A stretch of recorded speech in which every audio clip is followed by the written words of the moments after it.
Hoje é dia 21 de outubro de 2020.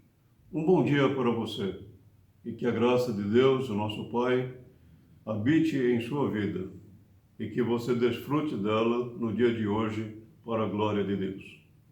Paulo ainda está em Atenas e agora ele está falando aos atenienses no Areópago. Ele falou primeiramente sobre Deus, o Criador.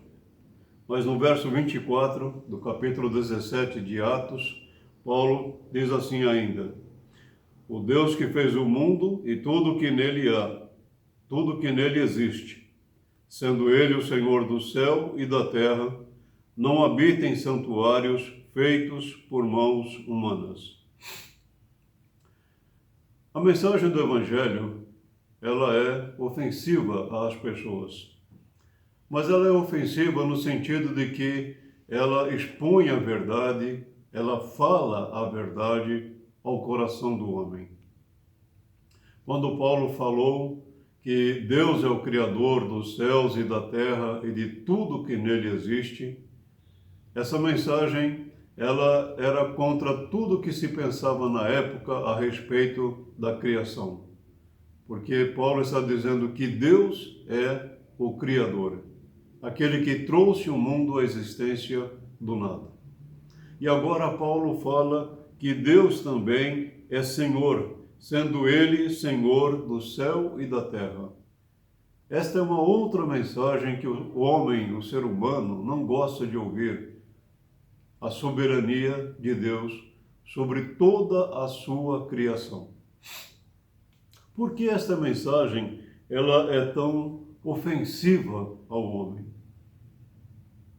Eu creio que uma razão muito forte é esta: é que o ser humano não admite alguém acima dele para governar, para dirigir o mundo e nem mesmo a sua vida.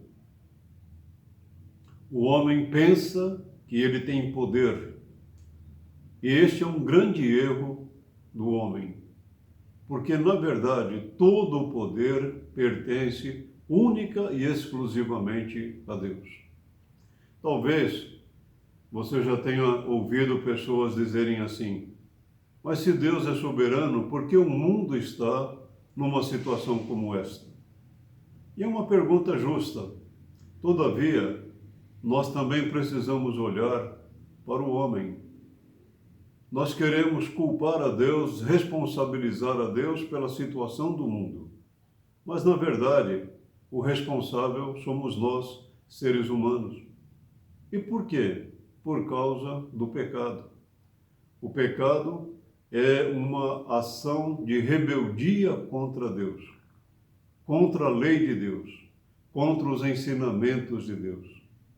E por causa do pecado, nós não temos alegria em viver sob a soberania de Deus. Mas Deus é Senhor, Deus é soberano.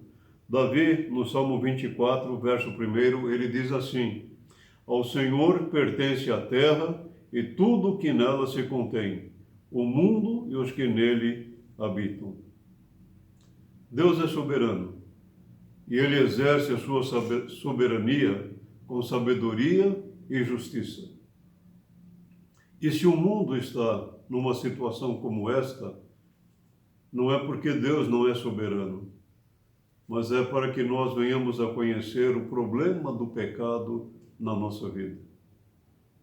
E como é que o pecado tem devastado a humanidade. Mas não vai além daquilo que Deus, na sua soberania, permite. Há uma coisa que eu gostaria de deixar para você refletir. Viver sob a soberania de Deus não é viver sob um regime de ter medo, pavor. Não. É viver de acordo com a vontade do Senhor, o querer do Senhor, e saber que Deus sempre faz o melhor para o seu povo. E se o mundo não está numa situação pior ainda, é porque Deus tem a sua igreja neste mundo. Por isso, viver na soberania de Deus deve ser uma alegria, um descanso para todos nós que cremos verdadeiramente em Deus. Um bom dia e que Deus nos abençoe.